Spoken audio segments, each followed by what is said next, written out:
Hello and welcome to Treasure in Every Verse. I'm your host, author and Bible teacher, Kevin Madison. Thank you folks. Thank you for joining us today.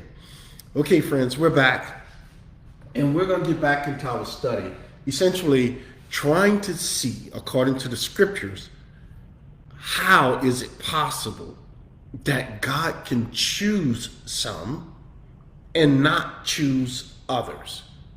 And is it actually biblical? And is that really what the Bible teach?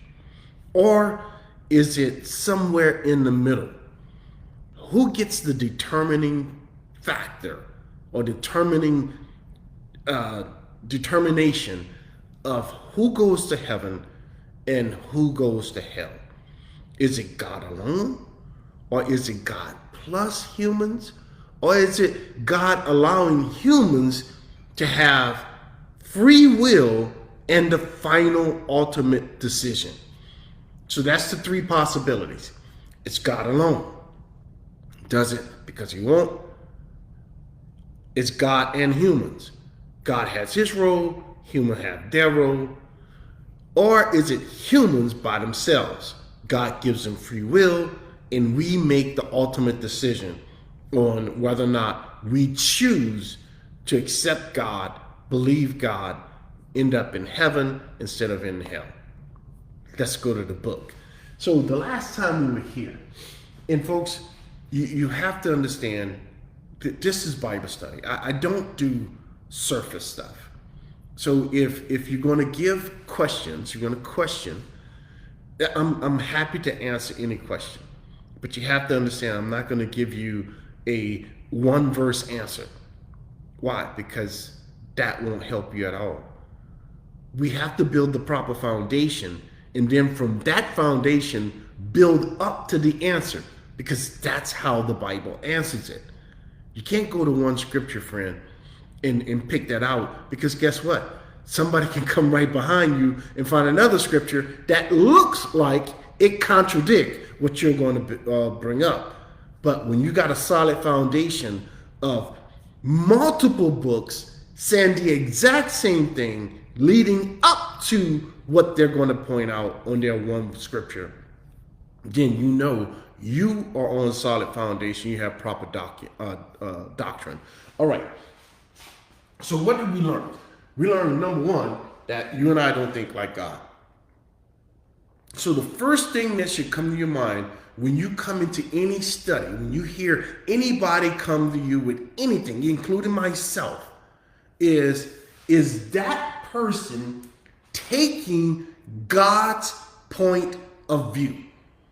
Or are they looking at it from a human point of view? Because the Bible's clear. If you're taking the human perspective, look at what God tells us, that his thoughts are not our thoughts. We do not think like God. Even today, friend, I'm speaking about myself now. I do not think like God all the time. The only time that I truly think like God is when his words are going through my mind. Other than that, no, friend. I can think biblically, but even that isn't God's thoughts. God wrote down the thoughts he wanted us to know about him. And all you can do is repeat what he said. Can you fully understand him? No, why not? Because his ways and his thoughts are so much greater than ours. Do you understand that God said that all of his creation weighs less than one flake of dust compared to himself? So how is that possible? That one particle, and it's the tiniest particle of one flake of dust in all creation, is going to think like God? That ain't possible, friends. So you have to start there. You have to start understanding that God's perspective, now You and I are not even in the same creation as God's thoughts. All right. Now, you also have to understand that everything that you see, you and I make those judgments based on appearance and physical. That's it. God never looked at it that way. That's why behavior cannot determine salvation. God doesn't judge simply by behavior. Not for salvation. He don't look at that. He don't see things the way you see it. For man can only look at an outward appearance. You have no thought, no idea of the thoughts that are going through my mind right now. And I have no idea what you're thinking. You have no clue of why I'm doing what I'm doing. You can say, oh, Kevin is teaching, but you have no clue what my true intentions are behind the teaching. None. They can be good or they can be bad. But you have no clue. You don't know. He does. You see, you run into it all the time, friends. People pretend to like you when inside they don't. You pretend to like others, but inside you really don't.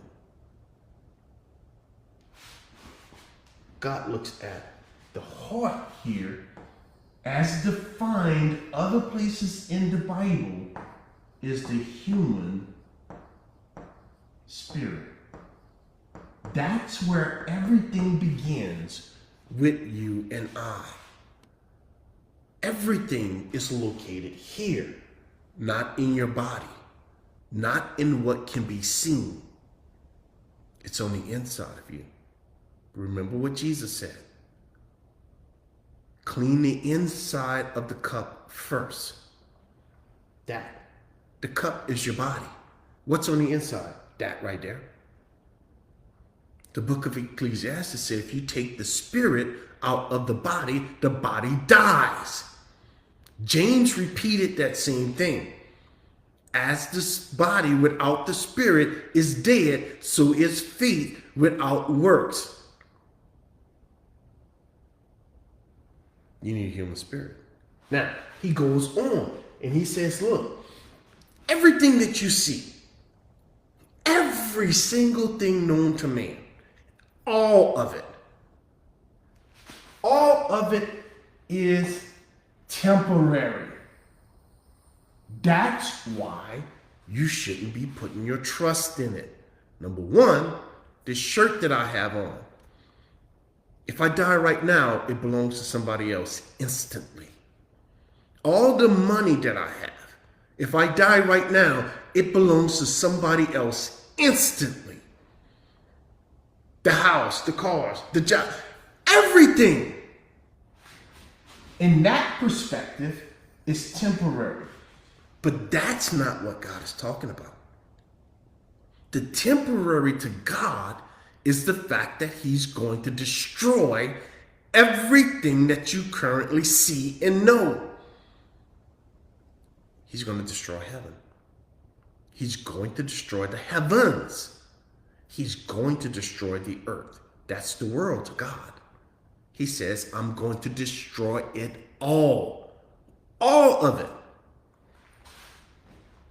Why is it temporary?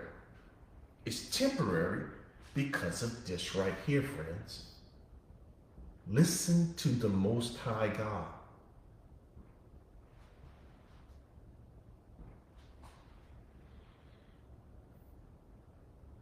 All right. When he's done with his plan that he's currently executing, this is what's going to happen to everything that you know. Everything that you know about the world, I'm talking about all of it. Heaven, and the earth. But the day of the Lord will come as a thief in the night, in which the heavens, that's one section of it, of the world, will pass away. That is, be destroyed with a great noise. And the elements, everything that make up the heavens, will melt with fervent heat. Bye-bye heavens, gone. Both the earth, now he switches. Bye-bye heavens, the earth, and what else, God? Everything that was ever done in it. Everything that are in it will be what? God says, I'm going to burn that up too. That's why the other scripture says it's temporary. And he says the same thing here about heaven over in Revelation chapter 20, in Revelation chapter 21. He says the exact same thing. It passes away. And the way it passes away is God annihilates them. Why? Because they are all contaminated with sin. And God said, I can't live there.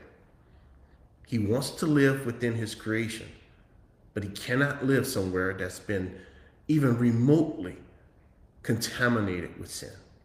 All right, now let's pick up